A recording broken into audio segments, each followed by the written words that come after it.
Mimi ni mwana kikundi katika kikundi cha Mshikamano, na katika kikundi kile mimi ni mwenyekiti kiongozi. Mwaka 2023 tulikutana na Taha kupitia Meshak. Alitualika kwenye mafunzo yaliyofanyika Karatu. Alitufundisha kule. Kwa kweli tunamshukuru Mungu, tujifunza mambo mazuri. Kwa sababu kwanza tulikuwa tukianza kulima, baada ya zile biashara ndogo ndogo, lakini tuliingia kwenye kilimo. Tulivolima tulikuwa tunapapasa kilimo. Nakumbuka kuna siku tulilima hoho, ngogwe na biringani wana kikundi zikafa zote. Tukarudi mikono mitupu.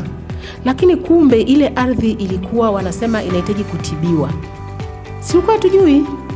Lakini tulivokutana na Taha Karatu, walitufundisha tukajua kumbe ardhi inahitaji kutibiwa, inahitaji kupimwa wakati wa maandalizi ya kilimo, na kama itakuwa haiko vizuri kwa ajili ya kilimo inahitaji kutibiwa.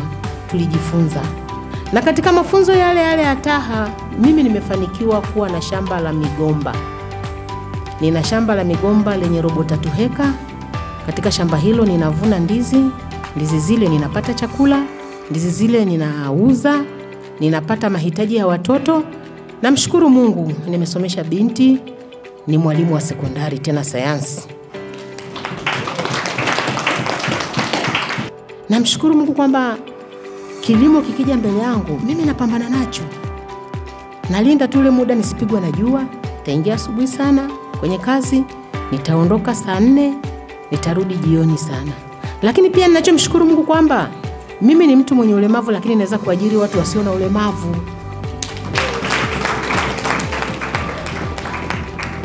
Kwa hiyo kwa kweli mimi namshukuru Mungu sana kwa Taha, wametufungua akili. Walitufundisha kuhusu kutibu udongo, lakini bado hatujaingia kwenye vitendo, lakini najua kwa sababu wanatufuatilia.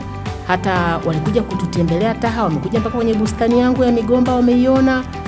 Wamekuja kwenye kikundi chetu wametuona. Hiyo picha hapo juu ni kikundi chetu sisi. Kwa hiyo jamani, Taha wakikufikia, hebu kubali kufikiwa. Wakikwambia tunyanyue hatua, kubali kutembea nao.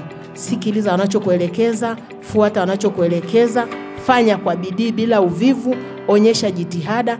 Sisi sasa hivi nafikiri hatutasomeka kwenye 10,000, tutasomeka kwenye milioni 10.